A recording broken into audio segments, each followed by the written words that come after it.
mo ba ng usa sa mga karakter nga angay natong atangan sa GMA Afternoon Prime Drama Series, ang Nakarehas na Puso? We have this morning, Mr. Leandro Valdemor. Maayong buntag, Sir Leandro, at welcome dito sa GMA Regional TV Live. At maupay na aga.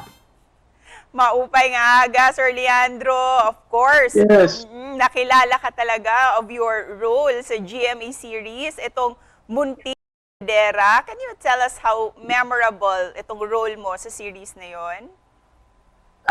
Ma'am, yes po. Ito po ay napaka-importante sa akin kasi noong dati po kasi 2010, 2009, nalipat po ako ng GMA.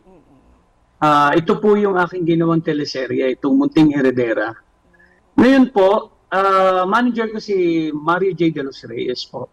Ngayon, sumalangit nawa po si Direk Mario. Siya po nagdala sa akin sa GMA.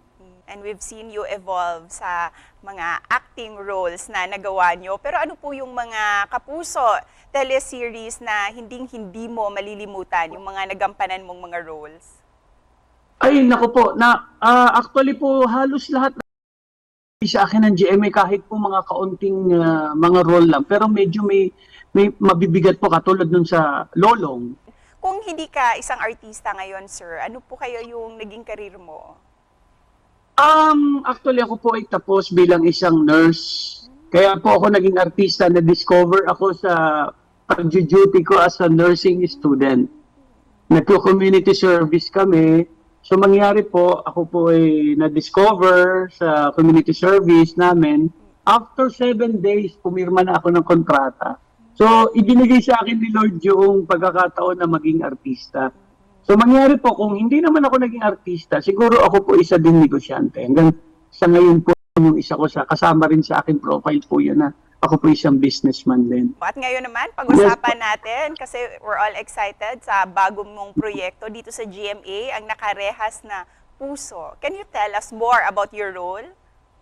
Yeah. Ang Nakarehas na Puso kasi mabigat itong mga eksena namin dito. Si Jack Galang kasi isa siyang makapamilya, ama. Napakasimple lang ng pangarap niya sa buhay.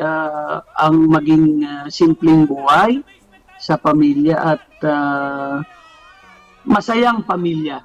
Ang kanyang mga plano at gusto niyang gawin sa kanyang mga anak at pamilya niya.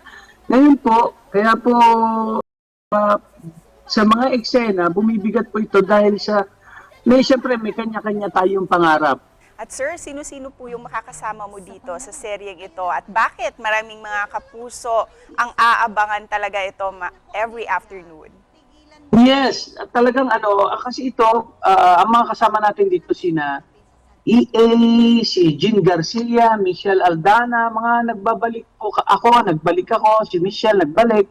So, lahat po ng nabubuo dito ay pinagsama-sama kami. And you mentioned na family-oriented, itong Nakarehas Yes po, na family-oriented Puso. po ito. Talaga pong makaka-relate po kayo at makakaroon po ng magandang aral para po sa ating araw-araw na pamumuhay. At Sir Leandro, paki-invite po sa mga kapuso natin na abangan kayo dito sa Nakarehas na Puso. Yes, naku po, mga kapuso, abangan nyo po. Talaga pong napakaganda po itong teleserye. Ang title po, Nakarehas na Puso. Ipinapakita po natin dito ang pagmamahal at saka ang pagsasakripisyo para sa pamilya. At daghang salamat sa iyo, Sir Leandro. Ay, Ma'am Cecil, maraming salamat po sa oras na binigay niyo po sa akin at nakapag-mensahe po tayo ng maganda para po abangan po ng lahat po ng tagapanood po ng GMA Regional TV Live. Abangan po, namin yan. maraming salamat po sa inyo. Maupay nga aga. Maupay nga aga. Daghang salamat, sir. Buntag po. God bless.